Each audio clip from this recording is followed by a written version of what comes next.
बहुत धन्यवाद ग्रामोत्तर मित्रों, परम पूज्य गुरुदेव और वंदनीय माता जी की दिव्य उपस्थिति को साक्षी मानते हुए माँ गायत्री के पावन मंत्र के साथ मैं अपनी बात को आरंभ करना चाहता हूँ। माँ गायत्री का ये पवित्र मंत्र, ईश्वरीय मंत्र, देवीय मंत्र एक बड़े गंभीर संदेश को लेकर के अवतरित हुआ मंत्र है। ये स्मरण दिलाने का मंत्र है कि मनुष्य का जीवन जिसको प्राप्त करने का अवसर, सुयोग, सौभाग्य किसी जीवात्मा को मिल पाता है, जिसको प्राप्त करने के लिए न जाने कितनी कष्ट कठिनाइयों की यात्रा से हमको गुजरना पड़ता है। याद हो न हो, और हर जीवात्मा अनेकों जन्मों की यात्रा पर, अनेकों जन्मों की श्रृंखला से गुजरती है और तब जाकर एक दिन जब हमारे जीवन के सारे पुण्यों का उदय हो पाता है, प्रकाश हमारे जीवन में जन्म लेता है, तब जाकर जीवात्मा को सौभाग्य मिलता है जिसको हम मनुष्य का तन पाना कहकर के पुकारते हैं। बड़े भाग मनुज तन पावा, सुर दुर्लभ सद ग्रंथ ही गावा। बड़े भाग्य से, बड़ी किस्मत से, बड़े सौभाग्य से इस मनुष्य के जीवन को प्राप्त करने का अधिकार मिलता है। देवताओं के लिए भी मनुष्य का जीवन दुर्लभ कहा गया है। ये जो शास्त्रों का वचन है, ये कपोल कल्पना नहीं, किसी के मन के अंदर से उपजा विचार या कल्पना नहीं। इन चीज रत्ती रत्ती अपने आप से जीवात्मा को लड़ना पड़ता है। तब जाकर जब हम एक दिन अपनी पशुता के ऊपर, अपने अंदर के जानवर के ऊपर विजय प्राप्त कर पाते हैं, तब इंसान को इंसान बन पाने का सौभाग्य मिलता है। ध्यान से देखें तो पहली बार मनुष्य में से कोई बना नहीं, हजारों बार इस मनुष्य के जीवन को प्राप्त करने का अवसर हमको मिला होगा। जब गीता शुरू होती है और भगवान कृष्ण के मुख से दूसरा ही श्लोक निकलता है, तो उनके मुंह से एक श्लोक निकलता है, वो कहते हैं न त्वयिवाहं जातु नासं न त्वं देवे जनाधिपा न चैव न भविष्यामः सर्वे वयमतः परम्। कहते हैं अर्जुन, ये जो सामने राजा दिखाई पड़ रहे हैं, पहली बार आकर के खड़े नहीं हुए, न तू पहली बार आया, न मैं पहली बार आया, नहीं राजा पहली बार आया। हजारों बार ये धरती पर आ चुके हैं, हजारों बार मैं आ चुका हूँ, हजारों बार तू आ चुका है। एक युग में दो ही लोग एक बार आते हैं, वेद व्यास आते हैं। ज्ञान हो जाता है तो उसको संग्रहित करने के लिए, उसको ढूंढ करके लाने के लिए जिम्मेवारी, अधिकार वेद व्यास को सौंपा जाता है। एक युग में एक बार कोई हुए ज्ञान को प्राप्त करने के लिए वेद व्यास धरती पर आते हैं। और जब प्रकृति के तत्वों में संतुलन हो जाता है, असुरता भारी पड़ती है, देवत्व खो जाता है, अंधकार की राहें ज्यादा विशाल और भीषण हो जाती हैं, तो उनके मध्य में प्रकाश को पैदा करने के लिए, धर्म को प्रतिष्ठित करने के लिए भगवान स्वयं धरती पर आते हैं। और भगवान कह रहे हैं कि वो हजारों बार आ चुके हैं। यदि भगवान हजारों बार आ चुके हैं तो हम लोगों की गिनती तो अरबों खरबों संख्यों में चली जाती है। न जाने कितनी बार इस मनुष्य के जीवन को प्राप्त करने का अवसर, अधिकार हमको मिला होगा, और न जाने कितनी बार वो अवसर छूटा भी होगा कि मनुष्य का शरीर मिला होगा और मनुष्य के शरीर को हमने त्यागा भी होगा। एक दिन ऐसा आया होगा कि जब जीवात्मा ने इस मनुष्य के शरीर को त्यागते हुए अंतिम सांस भरी होगी और आंखों में आंसू भरे होंगे, मन में संकल्प भरा होगा, ये भगवान मनुष्य के जीवन के रूप में जो अवसर मिला उसको गंवा करके जा रहा हूँ, जो मुझे सौभाग्य मिला उससे वंचित रह गया। ये जो गायत्री का मंत्र आता है वो याद दिलाने के लिए आता है कि जिस मनुष्य के जीवन को प्राप्त करने का अधिकार और सौभाग्य हमको मिला, ये विरलों को मिल पाता है। और जो इसके अंदर के सौभाग्य को स्मरण कर पाता है, उसको जान पाता है, उसको बूझ पाता है, उसको पहचान पाता है, उसके जीवन में प्रकाश की वो संभावना जन्म लेती है जो उसको अपने जीवन के अंतिम शिखर तक पहुंचा करके आती है। उस शिखर को छुड़ाने का जो मंत्र है वो गायत्री का मंत्र है। जो हम गायत्री का मंत्र बोलते हैं तो उसमें एक शब्द आता है, हम कहते हैं धीमहि। वो जो धीमहि शब्द है वो बड़ा प्यारा है। भागवत में कथा आती है, भगवान ब्रह्मा ने सारे प्राणियों को बनाया, जल में रहने वाले बनाए, थल में रहने वाले बनाए, पेड़ पे चढ़ने वाले बनाए, हवा में उड़ने वाले बनाए। इन सबको बनाने के बाद भी ब्रह्मा जी को मन में संतोष नहीं हुआ। उनको ये नहीं लगा कि मैंने कोई अच्छा काम किया। अंत में जब जाकर के इंसान को बनाया तो उनके मुख से निकला ब्रह्मावलोकधीष्णम मुदमाप देवा। ब्रह्मा जी को मन में बड़ा बोध हुआ, संतोष हुआ। क्यों हुआ? उनको लगा इस इंसान के अंदर वो संभावना है जिसको जागृत करने के लिए मैंने इस पूरी सृष्टि का निर्माण किया। क्या है संभावना? उस संभावना का नाम है धीष्णा। धीमहि जो शब्द आया, बुद्धि शब्द जो आया, वो धी से निकल करके आया। धी का अर्थ है धिष्णा। धिष्णा का मतलब है अपने अंदर छुपे भगवान को, अपने आसपास छाए भगवान को, कण कण में बैठे भगवान को, अंश अंश के अंदर उपस्थित परमेश्वर को देख पाने की क्षमता।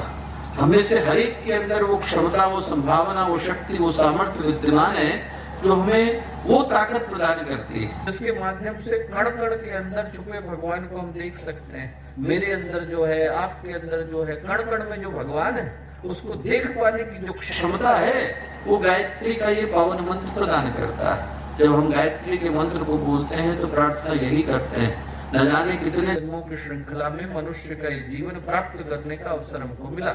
इस अवसर को सौभाग्य में बदल देने की शक्ति, सौभाग्य में बदल देने की ताकत, सौभाग्य में बदल देने की सामर्थ्य हमको प्रदान करें। तो गायत्री का मंत्र हम लोग बोलते समय में आदि शक्ति से, उस शक्ति से जो सद्ज्ञान, सद्भाव, सद्कर्म, सत्प्रवृत्ति की देवी है, उनसे एक ही प्रार्थना करें कि आज के दीप यज्ञ के अवसर पर हमारे जीवन में भी वो आलोक, वो प्रकाश, वो ज्वलता, वो जीवन की श्रेष्ठतम सुखद संभावना जन्म ले सके जो जीवन को, व्यक्ति को अपने जीवन के अंतिम शिखर तक पहुंचा करके आती है।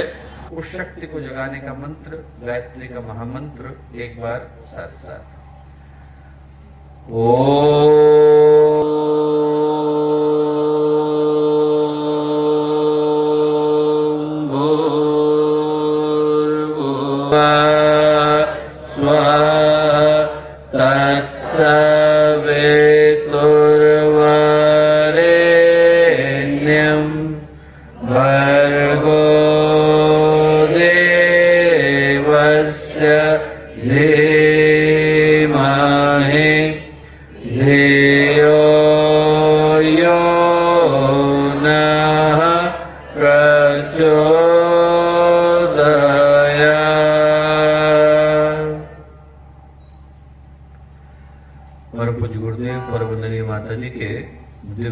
संरक्षण में पाप मोचनी एकादशी का आज का ये पावन दिवस, वागड़ की, डूंगरपुर की ये पावन भूमि, 108 कुंडी गायत्री महायज्ञ, दीप महायज्ञ की पावन बेला।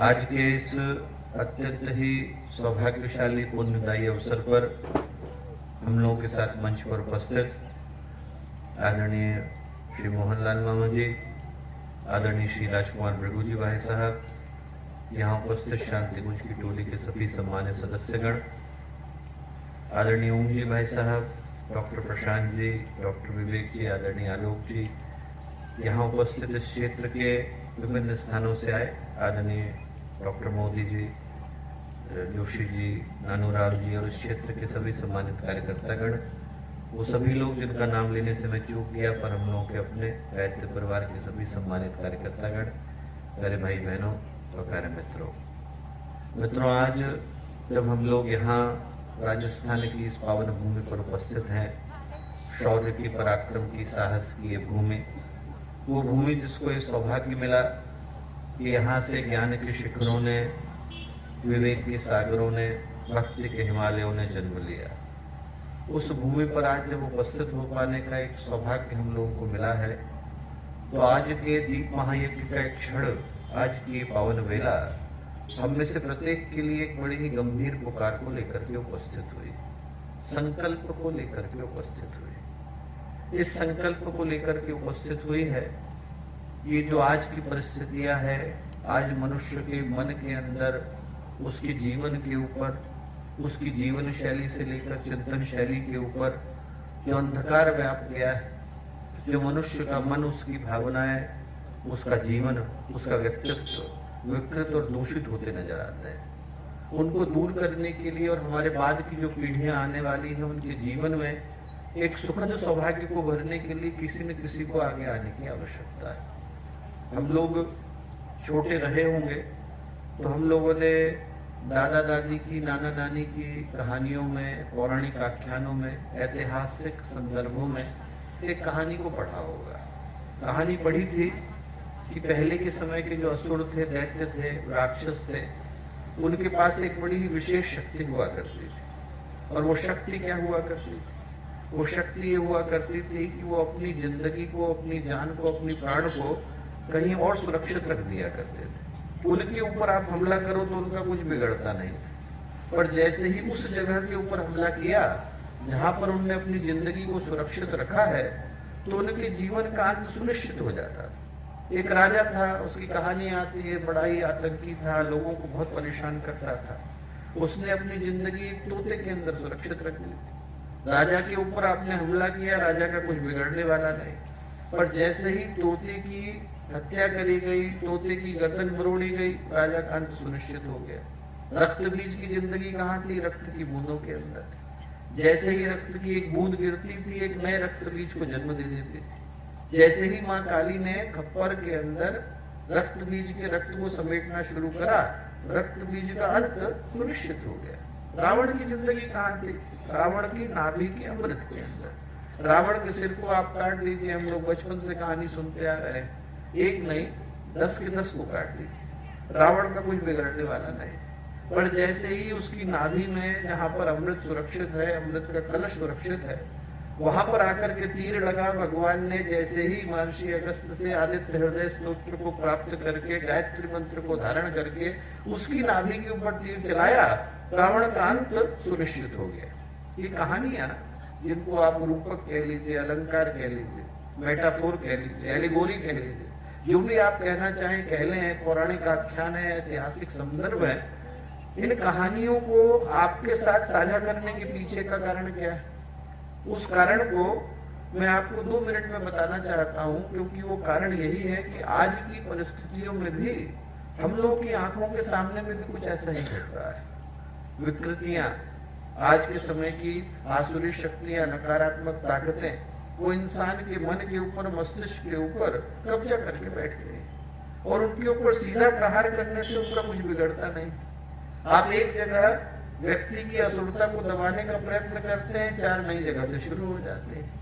वो कौन सी प्रवृत्तियां हैं जिनके साथ आज के साधुओं को, आज की प्रकाश की ताकतों को लोहा करने की आवश्यकता है, उनके साथ युद्ध करने की, उनके साथ 2-2 हाथ करने की आवश्यकता है। वो दुष्ट प्रवृत्तियां कौन सी हैं, उनके विषय में पहले बात करना अनिवार्य हो जाता है। उनके साथ कैसे लड़ा जाए, ये बात की बात है। पहले इस बात को समझा जाए कि किन दुष्प्रवृत्तियों की ओर मैं इशारा कर रहा हूँ।